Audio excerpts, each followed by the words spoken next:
ವರ್ಷದಂತೆ ಈ ವರ್ಷವು ಪರಿಸರ ದಿನಾಚರಣೆಯನ್ನು ಆಚರಣೆ ಮಾಡೋದ್ರ ಜೊತೆಗೆ ನಾವೆಲ್ಲರೂ ಪರಿಸರವನ್ನು ಸಂರಕ್ಷಣೆ ಮಾಡಬೇಕಾಗಿತ್ತು. ಪರಿಸರವನ್ನು ಸಂರಕ್ಷಣೆ ಮಾಡಿದ್ರೆ ಮಾತ್ರ ನಮ್ಮ ಜೀವನ ಬಹಳ ಆರೋಗ್ಯಪೂರ್ಣವಾಗಿರ್ತದೆ. ಯಾಕಂದರೆ ಈಗಿನ ವಾತಾವರಣದಲ್ಲಿ ಬಹಳ ಎಲ್ಲ ಒಂದು ಟೀದಿಂದ ಹಿಡ್ಕೊಂಡು ಊಟದವರೆಗೂ ಪ್ಲಾಸ್ಟಿಕ್ಕನ್ನು ನಾವು ಉಪಯೋಗ ಮಾಡ್ತಾ ಇದ್ದೀವಿ. ಅದಕ್ಕೆ ಆದಷ್ಟು ಆ ಪ್ಲಾಸ್ಟಿಕ್ಕನ್ನು ನಿರ್ಬಂಧ ನಾವು ಮಾಡಬೇಕಾಗಿಲ್ಲ, ಯಾರು ಸರ್ಕಾರ ಮಾಡೋದಿಲ್ಲ. ನಾವು ಪ್ಲಾಸ್ಟಿಕ್ಕನ್ನು ತಗೊಳ್ಳೋದು ಬಂದ್ ಮಾಡಿ ಮನೆಯಿಂದ ಮಟ್ಟಿಗಾಗನ್ನು ತೊಗೊಂಡು ಮಾರ್ಕೆಟ್ ಮಾಡೋದಾಗಲಿ ಯಾರ್ಯಾರು ಹೋಗೋದಾಗಲಿ ಅದು ಮಾಡಿದಾಗ ಮಾತ್ರ ನಾವು ಪರಿಸರವನ್ನು ಸಂರಕ್ಷಣೆ ಮಾಡೋದಾಗುತ್ತೆ. ಇಲ್ಲ ಅಂತ ನಾವು ಸುಮ್ಮನೆ ಕೈ ಬೀಸೋದು. ಮೊದಲೆಲ್ಲ ನೋಡಿರಿ ಹೇಗೆ ಹೋಗ್ತಿದ್ವಿ ನಾವು, ಇಲ್ಲೇ ಲೋಕಲ್ ಒಂದು ಬಟ್ಟೆ ತೊಗೊಂಡು ಹೋಗ್ತಿದ್ವಿ, ಲೋಕಲ್ ಸಂತಿಗೆ. ಬೇರೆಯವರು ಅದನ್ನು ದೊಡ್ಡ ದೊಡ್ಡ ಬೇಗಗಳನ್ನು ತೊಗೊಂಡು ಹೋಗ್ತಿದ್ವಿ.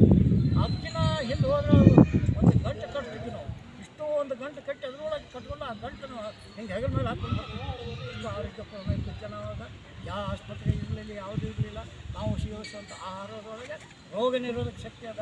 ಅದನ್ನು ಇವತ್ತು ನಾವು ಬೆಳೆಸಿ ಉಳಿಸ್ಬೇಕ ಒಂದು ಉದ್ದೇಶವಾಗಿ ನಾವು ಇವತ್ತು ಸಸಿ ನೆಡೋ ಕಾರ್ಯಕ್ರಮ ಮಾಡಿದ್ವಿ. ಈ ಸಸಿ ನೆಡೋದ್ರಿಂದ ಇವತ್ತು ಒಂದೇ ದಿವಸಕ್ಕೆ ಇದು ಹೋಗೋದಿಲ್ಲ. ಪ್ರತಿ ವರ್ಷ ನಾವು ಹೇಗೆ ಮಕ್ಕಳನ್ನು ಜೋಪಾನ ಮಾಡ್ತೀವಿ ಆ ರೀತಿ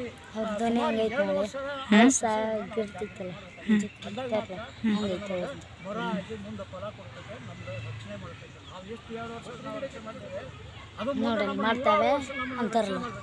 ಅದಕ್ಕೆ ನಾವು ಅವರೆಲ್ಲರೂ ತಾವೆಲ್ಲ ಸಹಭಾಗಿತನಾಗಿ ಈ ಕಾರ್ಯಕ್ರಮ ನೆರವೇರಿಸ್ಕೊಳ್ಬೇಕಂತ ತಮ್ಮ